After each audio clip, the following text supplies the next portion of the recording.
On va maintenant parler de Jupiter en maison 7. Donc Jupiter, c'est tout ce qui est philosophie, sortie de zone de confort, de façon intérieure ou extérieure, c'est-à-dire nos voyages intérieurs, ce qu'on va essayer de comprendre pour s'élever l'esprit, nos voyages à l'étranger, le rapport à l'étranger, à ce qui est différent, à ce qui est inconnu. C'est une planète normalement de chance, d'abondance, d'expansion, d'évolution, d'optimisme.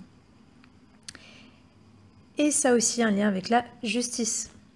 La maison 7, c'est donc tout ce qui nous confronte à l'autre, c'est nos projections sur autrui, c'est là où on s'associe, c'est là où on signe des contrats, c'est là où on se heurte tout simplement à ce qui diffère de soi. Donc, qu'est-ce que ça donne lorsqu'on a Jupiter en maison 7? Alors, le cliché de base dirait que Jupiter en 7 apporte de la bonne fortune, de la chance dans le mariage, dans les associations, les contrats, sauf que la vie n'est pas si simple. Il suffit de voir tout simplement, encore une fois, dans quel signe est positionné ce Jupiter et les aspects qu'il forme pour donner peut-être une toute autre interprétation. Donc effectivement, si Jupiter est bien aspecté, il peut apporter ce que je viens de dire, il peut apporter effectivement un mariage épanouissant, évolutif, pareil, des associations, des collaborations évolutives qui sont épanouissantes, peut-être même avec des gens qui sont un peu différents de nous, des gens qui peut-être arrivent de paysages totalement différents, qui du coup nous enseigne à une certaine ouverture d'esprit lorsqu'on est en contact avec ces personnes, lorsqu'on s'associe avec ces personnes. Mais si ce Jupiter est mal aspecté, ça peut donner tout d'autres choses. Par exemple, ça pourrait donner des divorces, hein, ça pourrait donner des problèmes avec la justice. Donc vous voyez, ça va dépendre vraiment de ce que dit ce Jupiter. En tout cas, ce qui est sûr, c'est que on peut projeter avec ce genre de placement, on peut projeter des qualités jupitériennes sur les gens ou sur les associations ou sur un partenaire. C'est-à-dire qu'on peut espérer avoir quelqu'un qui est peut-être intellectuel, qui a peut-être fait de grandes études, quelqu'un qui a une certaine stature de hiérarchique, quelqu'un, vous voyez, qui est un peu... qu'on a l'impression que c'est... on peut projeter des qualités un peu de guide, de mentor, quelqu'un qui va vraiment nous élever. On peut soi-même être comme ça dans ses relations, dans ses collaborations, dans son mariage. On peut être quelqu'un qui guide l'autre, on peut être quelqu'un qui a une certaine forme de hiérarchie ou d'autorité peut-être sur l'autre.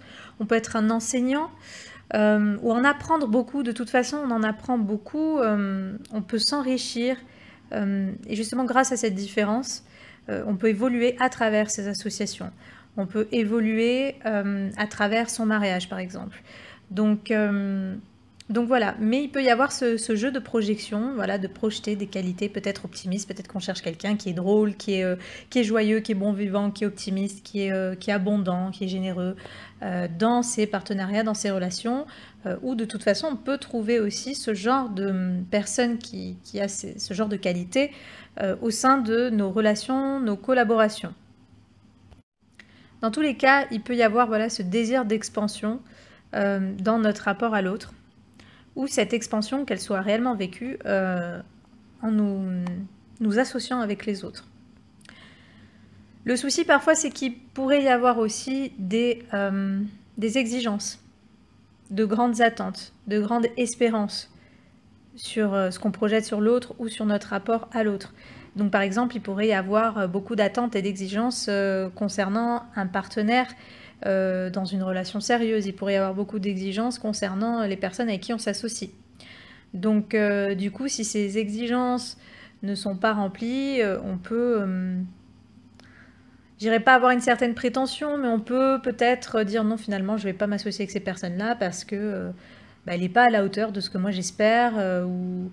Voilà, on peut projeter aussi des qualités un peu trop idéales, on peut être un idéaliste, on peut idéaliser le type d'interaction, de relation avec les autres qu'on pourrait avoir, on peut idéaliser le partenaire ou le genre de mariage qu'on pourrait avoir, on peut légitimer beaucoup justement le mariage Bien sûr, si les aspects sont difficiles, s'il y a un thème qui montre une tendance plutôt pour le contraire, justement, on pourrait...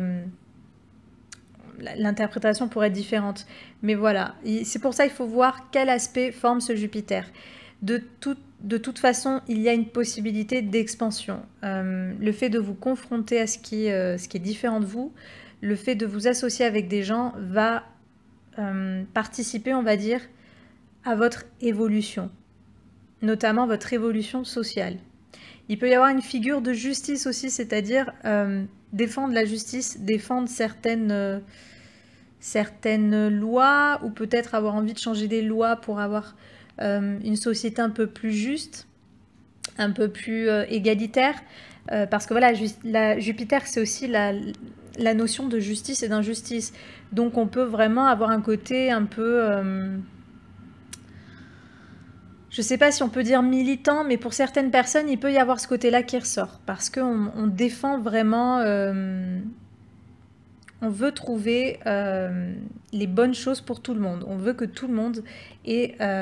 que chaque personne ait exactement les mêmes droits et accès aux mêmes choses. Donc voilà. Donc voyez comment Jupiter agit dans votre vie, sur votre thème. Comment cette énergie d'abondance ou parfois d'excès intervient dans vos relations, intervient dans votre rapport à l'autre, intervient dans vos contrats, dans le rapport que vous avez avec des associés. Voilà, voyez comment cette énergie agit. Justement, des fois, on peut être excessif. Certains vont rechercher peut-être beaucoup à s'associer avec des gens. Certaines personnes pourraient... être un peu théâtral ou exagéré dans leur mariage, tout amplifier. Voilà, ça c'est pour les côtés un petit peu moins sympas. Voilà, donc observez comment cette énergie d'expansion peut avoir une influence sur le secteur de ce qui vous confronte à l'autre, que ce soit un partenaire ou des associés. Si ce Jupiter est très mal aspecté, il est effectivement possible qu'il y ait des excès. Il est effectivement possible qu'il y ait de trop grandes attentes, de trop grandes espérances, qu'il y ait comme je l'ai dit, peut-être un divorce ou peut-être des ruptures de contrat, des problèmes avec la justice ou avoir affaire à la justice d'une façon ou d'une autre. Donc voilà, voyez qu'est-ce que ce Jupiter peut vous apporter comme évolution dans vos associations avec les autres. Mais observez aussi comment ce Jupiter peut parfois, peut-être, pour certaines personnes, vous donner un côté peut-être arrogant dans vos associations. Peut-être que vous allez avoir une façon de vous comporter qui peut paraître comme si vous avez un sentiment de supériorité, ou alors que vous-même vous attirez des gens qui agissent de façon avec vous comme si elles étaient supérieures à vous. Donc voyez un petit peu voilà, comment cette énergie qui peut être très agréable et positive, mais en même temps aussi excessive, comment cette énergie agit dans votre vie. Parfois, pour d'autres personnes, il est possible de s'associer, d'avoir des collaborations avec des personnes qui ont un lien avec la philosophie, avec l'étranger, avec la spiritualité, avec... il peut y avoir aussi la notion justement de justice, donc peut-être qu'il y a un rapport pour certains avec des figures de justice, peut-être des juges, des avocats. Vous voyez, pour certaines personnes, il va y avoir un lien avec ce type de figure. Donc voyez comment cette énergie d'abondance ou d'excès et d'exagération agit dans votre vie, dans ce secteur de vie. Quel est le rapport que vous avez vis-à-vis des contrats, de la justice? Quel est le rapport que vous avez vis-à-vis de tout ce qui vous pousse à faire des compromis? Voilà.